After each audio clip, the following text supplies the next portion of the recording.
We had a football score today in Peoria, Arizona. Padres 27, Mariners 6. Tons of home runs.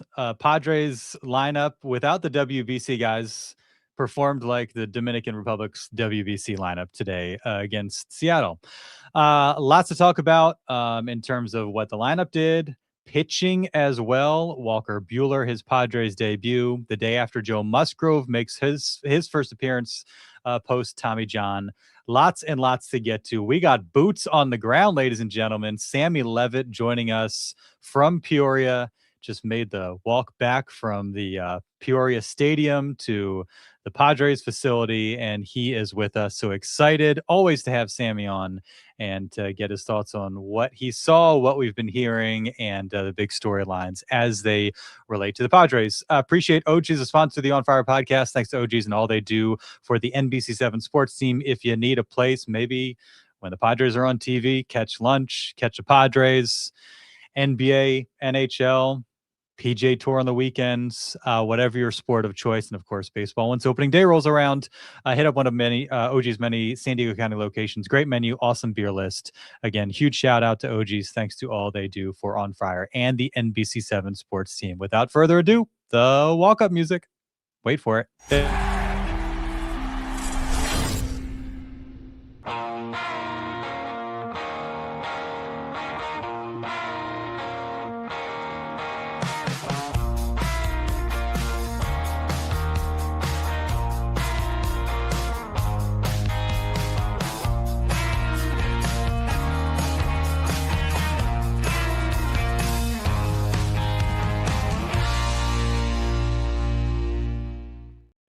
And with that, a new episode of On Friar begins. No Derek Togerson today, enjoying some time off. So we've got our buddy Sammy Levitt in the building. Got the Padres logo behind him. Long day for Sammy. What was that? A 3-hour, 45-minute game? Slugfest for the Padres. I think it was 320 something, 13 home runs combined in today's game. And the score was very much aided by the wind. It was a windy day in Peoria, Arizona. And hey, the Padres took full advantage. Can't blame them. But yes, I wondered this in the ninth inning. How long would today's game have gone if not for the pitch clock? I'm not kidding. That could have been a 5+ hour 9-inning game if not for the pitch clock. Yeah. That's how crazy that game was and how long it took. So thank goodness for the pitch clock is all I can say. Thank goodness for the pitch clock. No doubt about that. You mentioned the home runs, 8 of them from the Padres, just going down the lineup. Jake Cronenworth, Nick Schnell, Jackson Merrill, Bryce Johnson, the usual suspects to go yard for the Padres.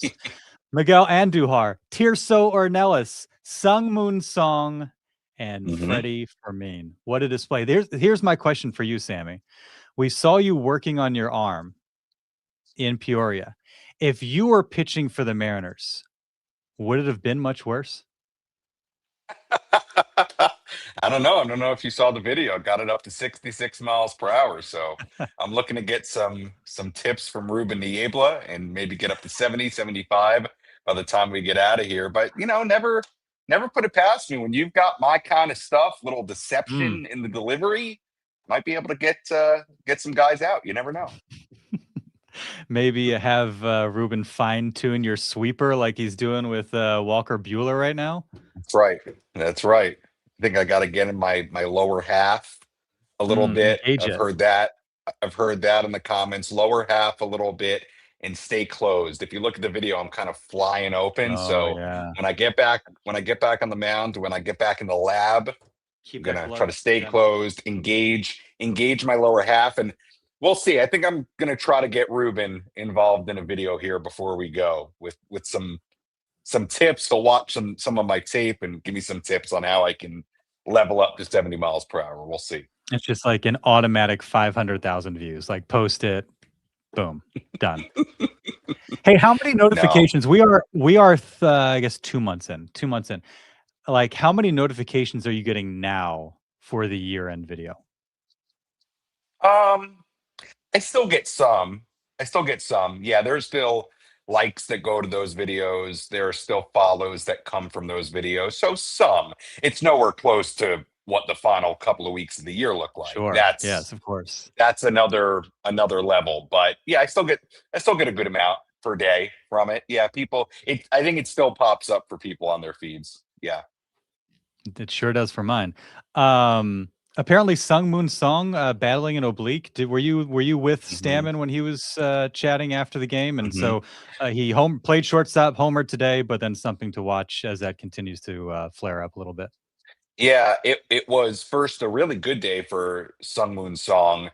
Hits the home run against Luis Castillo. Now, I talked about the wind, but he had a good looking swing on a fastball from Castillo and hit it a long way. Might have been a little aided by the wind beyond the right field bullpen. That was great to see That was for a no Sung Moon doubter. Song, who also played shortstop today, a position that he's not particularly familiar with, but he's part of the plan the Padres have for him right now to increase his defensive versatility. Shortstop, I think they will put him in left field, or they were going to put him in left field. We'll see what the timeline looks like now. But later in the game, he came out with the same oblique that bothered him in the offseason. You know, he had suffered an oblique injury at some point in the offseason, came into camp. They were still kind of working him back. Very quickly, he was back in the normal action and in Cactus League games. And it is that same right oblique.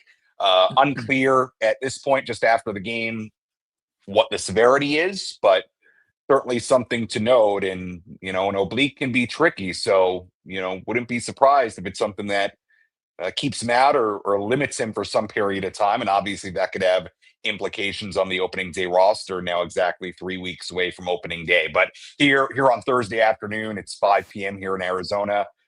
Too early to know what exactly the severity was. And there wasn't even clarity yet on, was it something that happened in the game? Was it something that's just been bothering him generally as of late? Because it has been an issue before, not that long ago. So we'll see. So a little bit of good and a little bit of bad today for Song. 105 off the bat, off that pitch from Luis Castillo that was basically 95 miles per hour. Look, I'm not a scientist. You talk about wind aided. I don't know if wind aids an exit velocity. I think that all happens independent of the wind. And so I think that's a really good sign. Hard.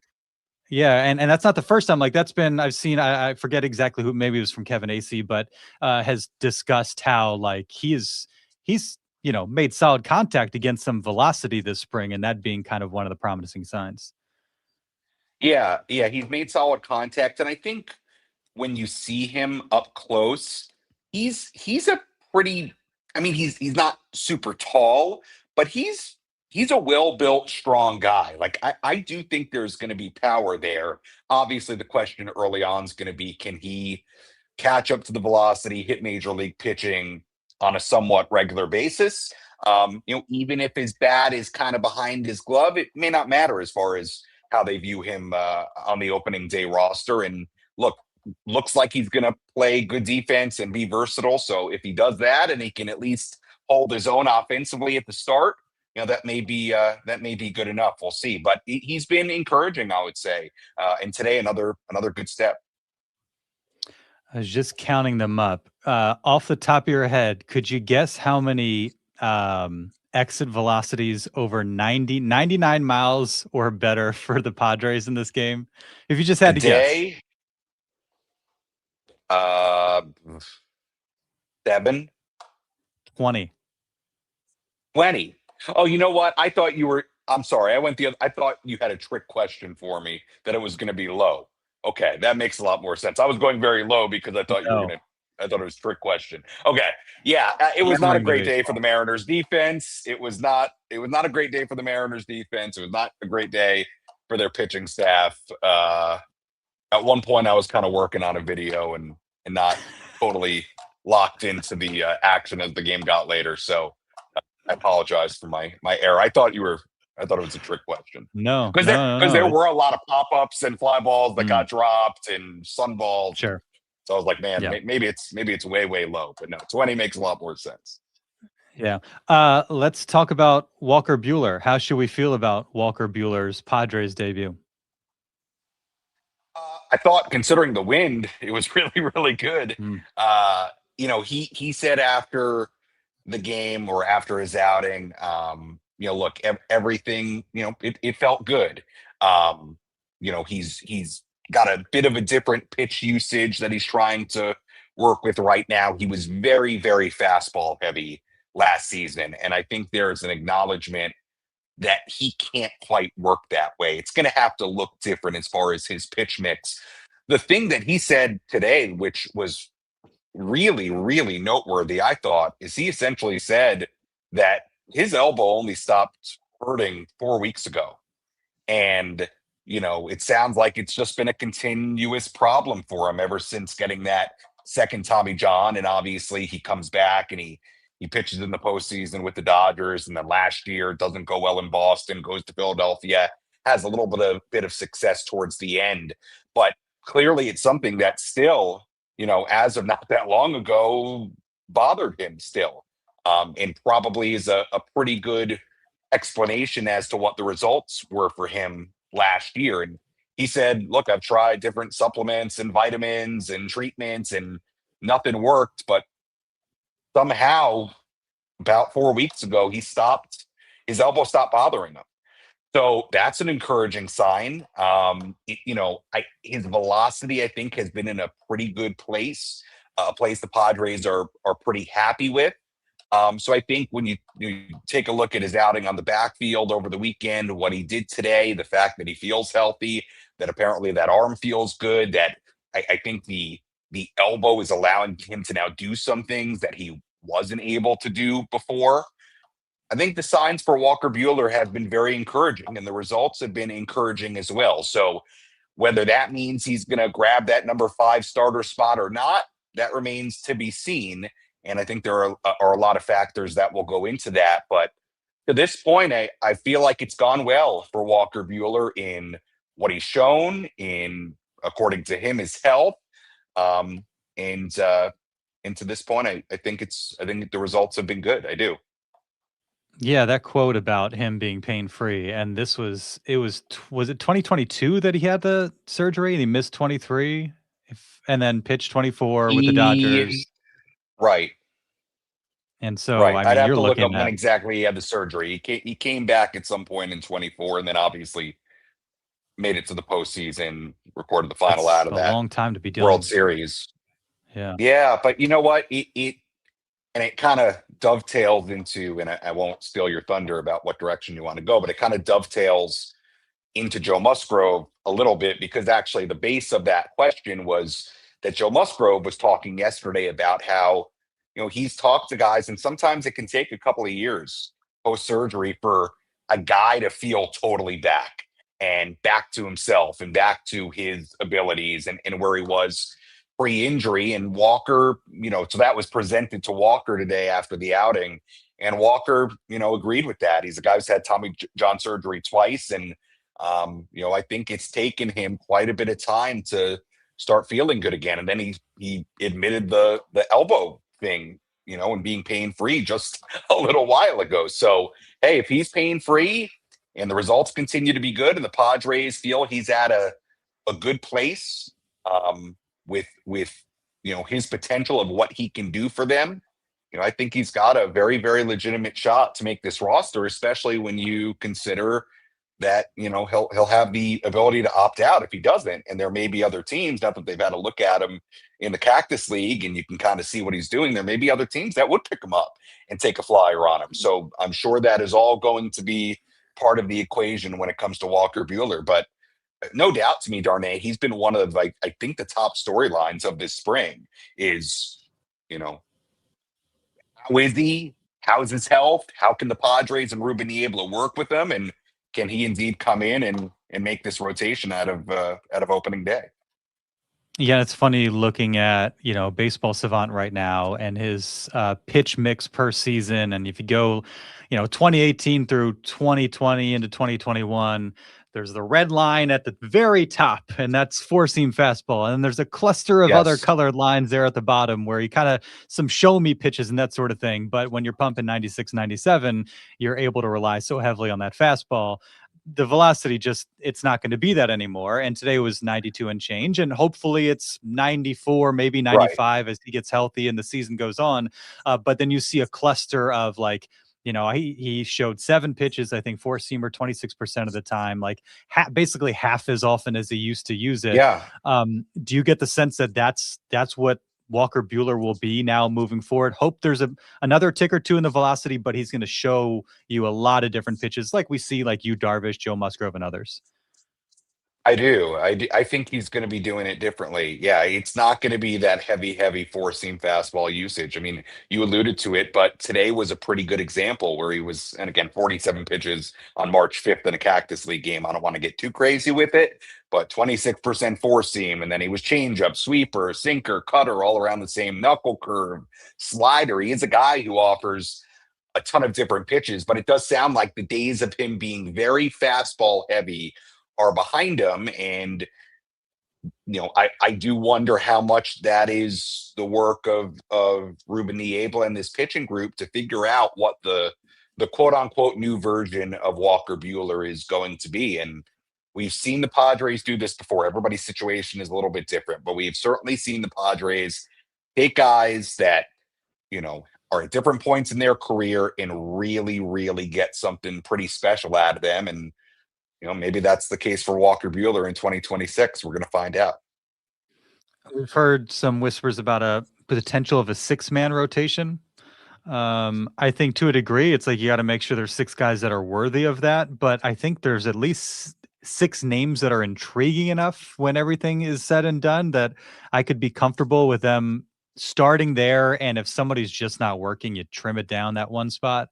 What have you heard, and what do you think about the Padres at least entering the season with that as their plan? Yeah, I don't know that they're going to have a true 6-man out of the gate. Now, do I think there's a possibility they may even pretty early when they don't have a ton of off days in stretches use an extra guy to give Joe Musgrove an extra day, to give Michael King an extra day, to save a little bit of innings as the year goes along. We know how this works. It accumulates. It can, maybe buy an extra day here, extra day there, shave off a start or two. I do think that is definitely possible. The impression I get, I don't get the impression that it will be a true 6-man out of the gate. I do think it's possible that they could, as we've seen before, have a guy come in, make a start, work a guy in to give guys an extra day. But we'll see. I mean, it's going to be interesting with, I think, Joe and Michael in particular to see how they handle those 2 guys and their workload. You want those guys available and ready to go in the later part of the year and hopefully into the postseason. And the reality is Joe Musgrove's not throwing 200 innings this year. Michael King threw 72 last season. Is he going to give you 180, 190? Maybe. He is a guy who even in 24 kind of exceeded the innings expectations that I think a lot of people had for him. And he's very ambitious and he's very good. So maybe, but it wouldn't surprise me if they find ways throughout the year to sort of give guys extra days, manage Musgrove's innings, King's innings a little bit. But I quite honestly, I don't get the impression that this is going to be a true 6-man, at least out of the gate. Could it happen as we go along? Maybe. Now, of course, using a 6-man would allow you to take another one of these starters competing for a spot and get them on the roster. But you're also carrying one less guy in your bullpen if you do that. So I wouldn't say I don't think it's likely right now, but again, that could change over the course of the next 2.5 weeks. You mentioned Joe. It seemed like just the metrics, the info, all that stuff that you get from, the information, the underlying stuff, like all seemed good, in terms of like velocity and shape and this and that. Maybe command was a bit of an issue. Of course, what would you expect? It seemed like there was a lot of positive to take from Joe Musgrove's return yesterday, with the understanding that like there's just no way of knowing exactly how this is going to go. Yeah, everything went well for Joe yesterday. I mean, the results were a little up and down. The command was a a little bit on and off, which is to be expected. It's the first time he's on a mound in a game situation in a really long time. And it wasn't even a Cactus League game. That game yesterday, the last two games have been wacky for different reasons. The game yesterday, you had Great Britain there, but you had Padres pitching against Padres for a lot of it. And then today we had the craziness with the wind and the offense and the home runs. But it was great to see Joe get out there and get into a real game feel, a real game situation. Look, the most important thing for him right now is that he feels healthy, came out of it well. In hearing him talk throughout the spring and even yesterday after his outing, he was asked about his expectations for the season. And I thought he gave a really interesting answer where he said, well, I have plenty of desires for the season, but as far as expectations, not really sure what expectations I have. And that's when he brought up the 2 years thing and talking to guys that you don't really feel all the way back sometimes for a while. And I do think this is going to be a process for Joe. And that's not to say that he won't have a terrific season. I mean, typically with guys coming back from Tommy John, there's a wide range of seasons that happen. There are some that are tough. There are some that, maybe they gain steam as they go along. And some guys come back from TJ and they're awesome. And they're absolutely incredible. And they're right back to the peak of who they were before the injury. I think he understands that there could be a wide range of outcomes of how this looks.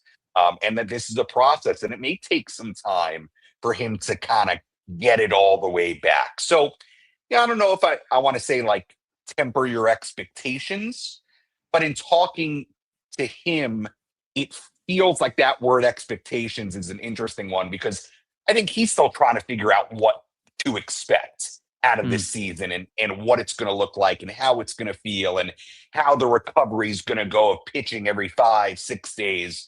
But the one thing about Joe, and he's acknowledged this, and this, and I know this, he's going to go out there and he's going to compete and he's going to work and he's going to, be a real competitor out there. And you don't have to doubt that about him. But, coming off Tommy John, I think you always have questions about what exactly it's going to look like and what the season as a whole will be. Hopefully for the Padres and him, it's a great one. And he's back to being the Joe Musgrove pre-injury, but I think he's acknowledged that it's a process. So I think right now he's still kind of going through the process. And first that was throwing to hitters, and now that was getting back on the mound. And then he'll have a Cactus League game, and then he'll have maybe a night game and a regular season game and go from there. But no doubt, because of how important that top three in the rotation, I'll say top four now with Randy, Joe's going to be very, very important. And we'll see how it all looks once we get into the regular season.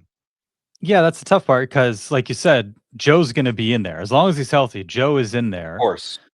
But, using Sandy Alcantara as a recent example, we could be in July and August, and he's got a 6.5 ERA. Now, the last 2-3 months of the season, you could be looking at a 3.5, 4 ERA, much improved. But that's a real possibility, and the challenge will be for Craig Stammen just kind of, and Joe, just managing that, getting through that as best they can. And then the fan base, understanding that's the thing. That's just part of this process. And it's Joe Musgrove. You're going to have to ride it out with him. Yeah. I want to be really, really careful because I don't want to, I have so much respect for Joe, and I don't want this to come across as I'm doubting Joe's ability of what he's going to do in the early part of the season. But I do think you make a good point of this may be kind of a process during the year of him getting back. And the Alcantara example, I think, is the good one, right? And I hope fans are patient with him. I do. I really hope this, if there are struggles, if there is rust, which would all be totally understandable, I do hope the fan base, especially with him and what he's meant to this team and the organization, the city, is patient. Because there could be a version of Joe we see early and a version of Joe that we see late. And that late version of Joe could be really, really important in huge, huge games. And certainly that would be my hope, is that he's that he's that ultimate competitor and super effective when the Padres hopefully get to that point. So it's going to be interesting because there's usually a wide range of outcomes on that first year back. But I also think, just to wrap up the Joe point, like, I think I'm so used to hearing Joe like talking. He's such a hard worker. Like, last year he was doing everything in his power to try to get back and make a postseason appearance. So to hear him almost like take a step back and temper maybe expectations a little bit was just interesting. And I noted it, and we're going to find out kind of what it all looks like once we get started. So on pitching, Randy V for Cy Young. I'll tell you, I said Walker Buehler is one of the top stories. I think Randy is right there too. Look, I'm a huge Randy Vasquez fan. I think it's been so interesting to watch his progression from Strandy V to now a guy who's throwing throwing hard, and the velo seems to be a real thing. I mean, I thought it was kind of funny when people were saying the guns were juiced here. Number one, because it's all like TrackMan and Hawkeye. Okay, so it's not like they have like somebody, some intern holding a radar gun. I'm like, they're not. I'm almost positive it's accurate. Like, the technology is good enough. This is not like high school baseball. Like, I thought so, and I didn't want to say that on social media, but I was like, you're taking it off Statcast. Like, right. What? I'm like, I really wouldn't doubt this. And then he goes to another stadium. The velo's there. Yesterday, the velo's there. So the velo's there. Look, I think they were very, very happy with how he came into camp physically. I think they were very happy with the progression that he had last season, both in the way he was able to get people out, the velocity. And I think there's a lot of intrigue about what the next level for Randy is.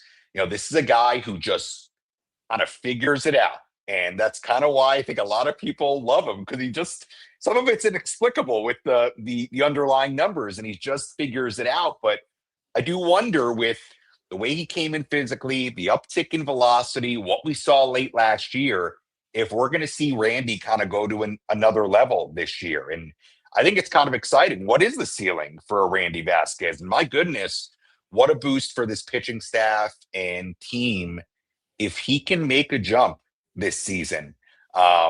He's been fun to watch, and I've enjoyed getting to know him. And that clubhouse really likes him. The staff, the organization, I think, really likes him. And if there's a guy that you're looking at that it looks like he's going to take a jump, it looks like Randy has a lot of potential to be that guy for sure. Devastating news: Romeo Sanabria sent to minor league camp. Oh, heartbreaking. I like Romeo. I like Romeo Sanabria. It was the spring of Sanabria, and they sent him to minor league camp.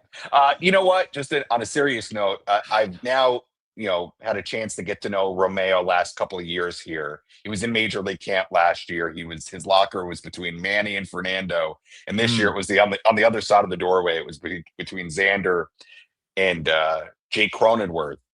And he's an interesting prospect. A lot of power, first baseman, played all year last season at Double-A. You're not going to see him this year, but unless, they need somebody in kind of a disaster scenario. If there's so many injuries, they need somebody and they got to put him on the 40-man. He's a ways away still, but he's somebody to keep an eye on. I mean, he's got good power. He goes the other way. Just keep an eye on his minor league season, because I don't think it's out of the realm of possibility, if he has a nice year in the minors at Double-A, Triple-A this year, that maybe he's kind of in the conversation for 2027 around this time of year. So credit to him. He did a nice job when he had opportunities for sure. Shout out to Romeo. John Conniff and Matt Friars got me on the Romeo Sanabria hype train a couple years ago. So I want to see that the train make it to Petco Park. Jason 1904 saying, do you think Sung will start in AAA if this injury continues further on? And I'll let you choose what direction you want to go.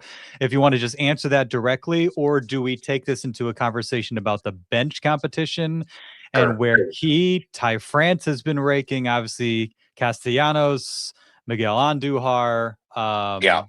Bryce Johnson. Like, it's an interesting, you talk about the big storylines and interesting questions. Like, that one over the next few weeks is going to be fascinating to follow, because it's one of these years where last year was like, there's too many spots for good ball players. This year, there appears to be too many useful ball players for roster spots. Yeah, it's quite different. You're totally right. And I'll touch on the Song part once. I don't know if the injury has any impact on, whether he's in the minors or not. I mean, I think at this point, and again, we just found out about this like an hour ago when he came out of the game. My bigger question is, how serious is the injury, and is he going to be even available for opening day? So we'll answer that in the days to come. I don't know the answer to that yet.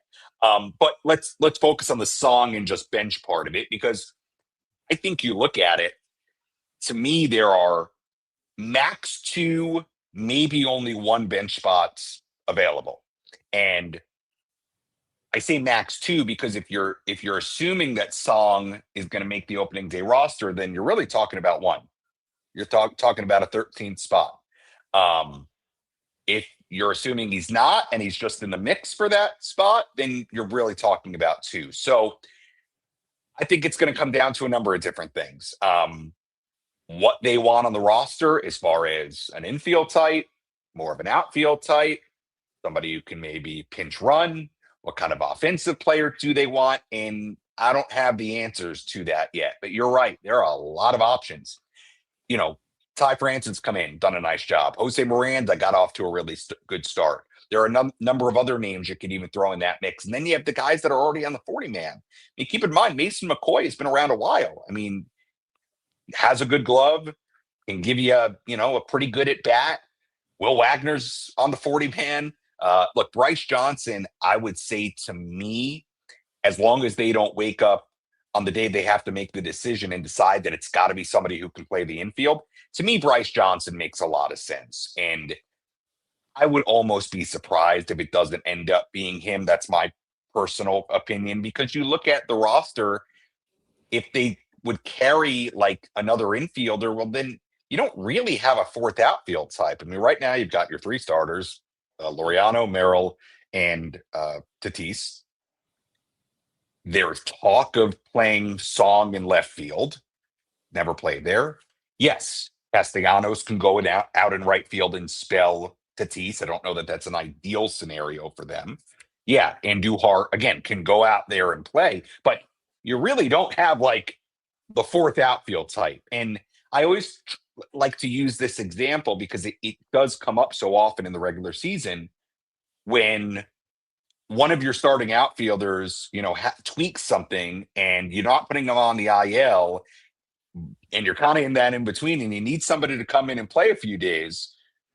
Well, who's that going to be? Unless you're just going to totally kind of, really play with your lineup and roster and getting a Castellanos in the outfield or an Andujar in the outfield, or a Song in the outfield. Me, Bryce Johnson fits the bill as just your classic 4th outfield type, and a guy who can pinch run it, and a guy, by the way, to his credit, offensively, when he got at bats last year, did a pretty nice job.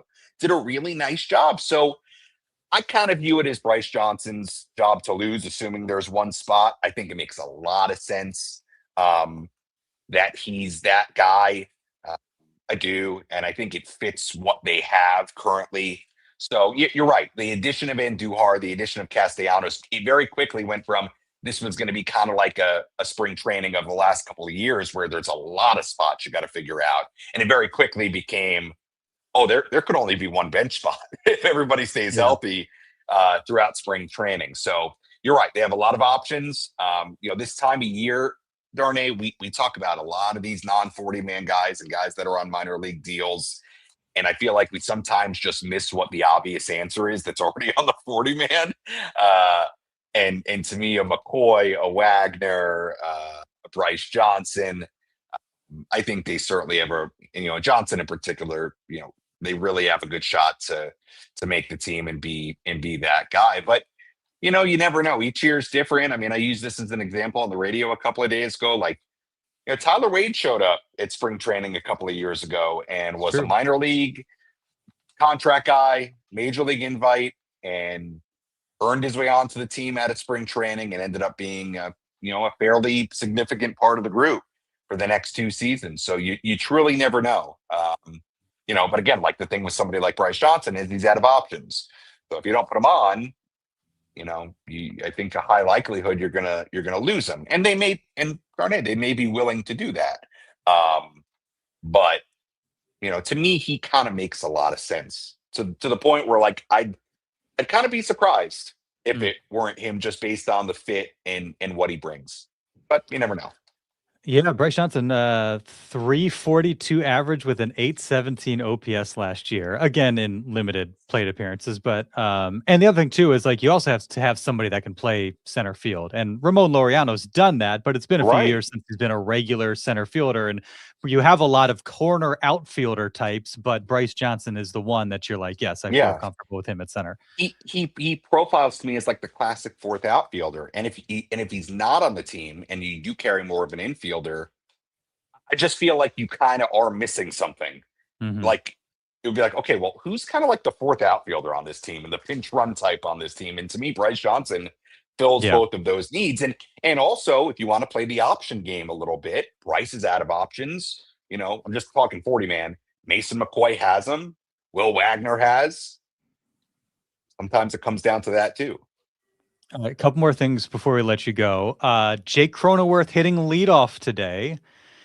And if you have this leadoff discussion, if we're not sure that it's going to be Fernando Tatis Jr. once he's back from the WBC, looked really good hitting leadoff for that Dominican squad the other day. Jake Cronenworth, one of those guys, even splits last year for the most part, hasn't done it much and hasn't done it with success when he has with the Padres. But there was a point in last year when we were all banging our heads against the wall about the top of Mike Schilt's lineup where I was like, Jake Cronenworth seems like he'd be a pretty good this year based on the way he's playing, pretty good leadoff guy. It seems like we could reach a point where it's like, it's just Fernando Tatis Jr. He's the only one that makes sense, but I'm very open to other possibilities. One of those being Jake Cronenworth because he was 1 point below Fernando Tatis Jr. in on-base percentage last year, second highest on the team, and because he hit both righties and lefties effectively, and it maybe gets Manny and Tatis into place. They can go back to back. Tatis isn't down to fourth, and there's more opportunity for those guys to have some protection in the lineup and then drive in runs. Yeah, I mean, a few different points on the leadoff spot in Fernando and Cronenworth. I feel fairly confident that Fernando's not going to bat leadoff. I think he's going to, at least to start the year. I'm not saying that he's not going to bat leadoff all year. Sure. But at least to start the year, to me, everything that has been said, I feel like he's going to bat not leadoff. I mean, if you want to read into those early lineups, it would be cleanup. To me, I think there's a pretty good shot that 2-3-4 is going to be Jackson, Manny, and Tatis. Now, are there potential drawbacks to that? Sure. Not having Fernando bat in the first inning, not great. Not having him be able to impact the game right away, not great. Let's say he hit cleanup the whole year. Having him not have an additional out of whatever it is, 35, 40, 50 at-bats, whatever it ends up being, not great. But I understand the idea of maybe shifting his mindset a little bit. And it was interesting. One of the first things that Craig Stammen said about it here in spring was that, Fernando felt like maybe he's not the best at bat leading off. And maybe it was just something that they kind of asked him to do and he did it. And it made me wonder if behind the scenes, he's like, I'd rather not lead off. And maybe part of what we saw with this kind of different Fernando last year that had career highs in walks and career high in on-base percentage, but then, doesn't hit 30 home runs, hit 70-something RBIs. I do start to wonder a little bit, well, was part of that the fact that he's leading off and he feels like he has to be more of a table setter? I don't know. I don't know if that explains it all.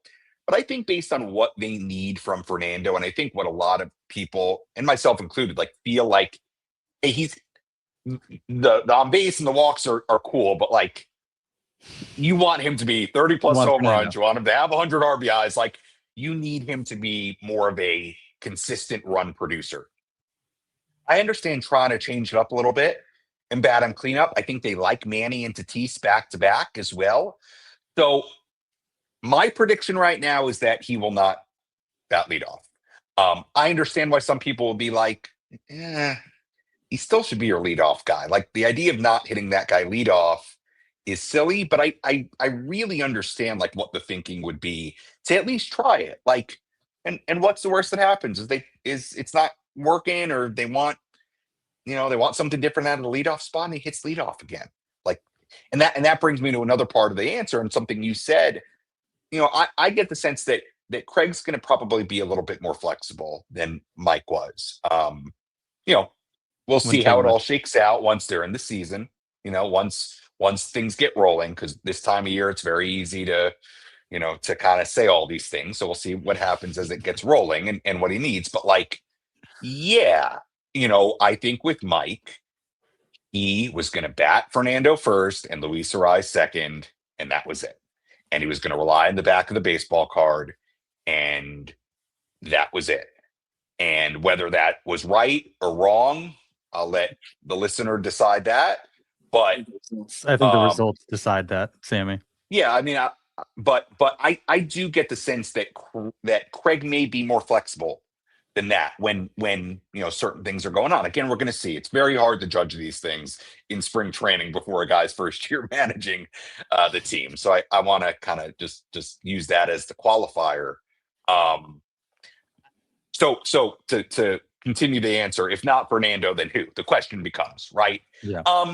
Look, I think it could be a little matchup based. I think Cronenworth is an option there.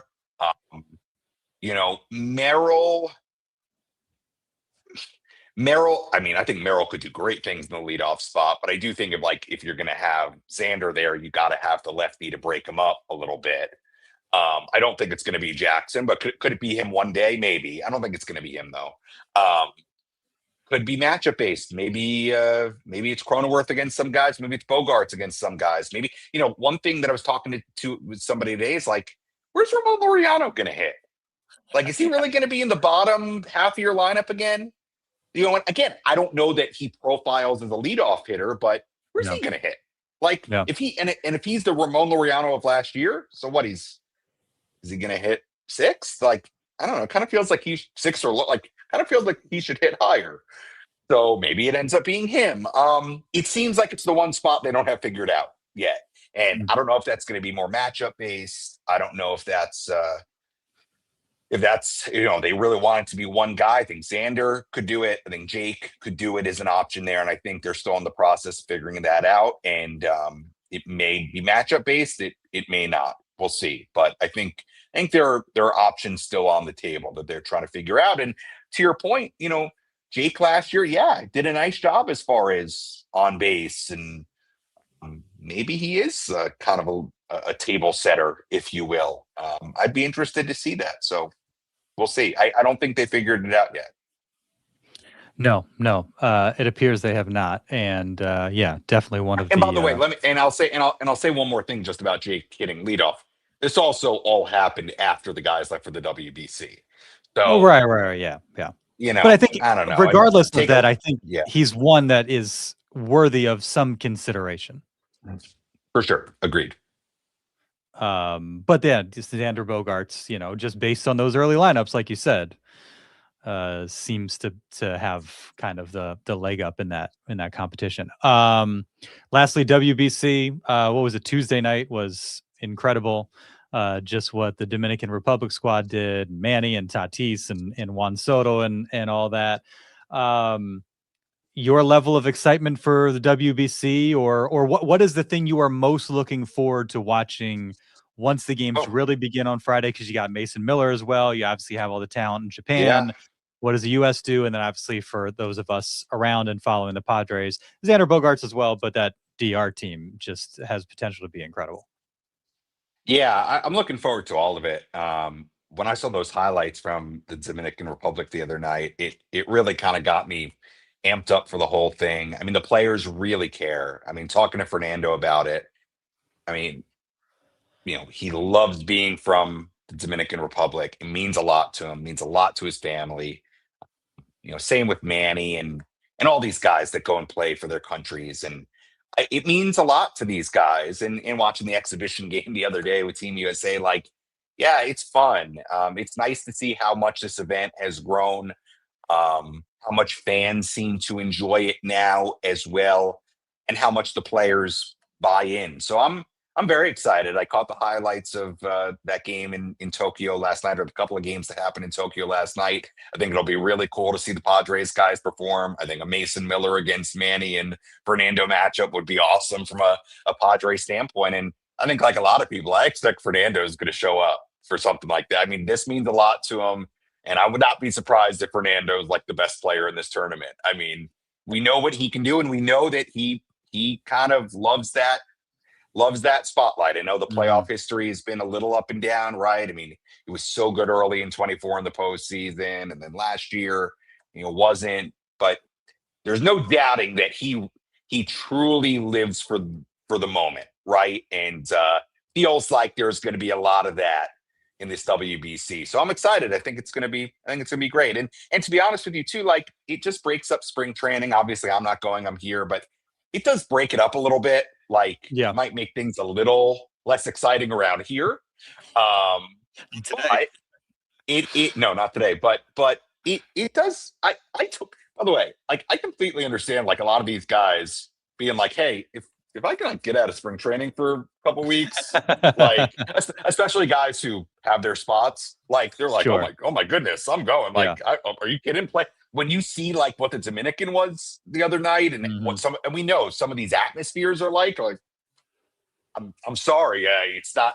I know it's not the magic of the Cactus League, but it's a close second. So not Jackson Merrill, though. Jackson knows where his bread is buttered. He's like, I got business to take care of. And I know he didn't want to talk about whether he got the offer or not. And I would assume, I don't know about in general or post Carroll injury, but I understood why if he was invited, I don't know that he was, why he would decline, coming off last year and wanting to be, like, in the right place for his team, come opening day. So, hey, it's created a nice opportunity for others to get at bats and show what they can do. But yeah, I'm excited. It's going to be fun.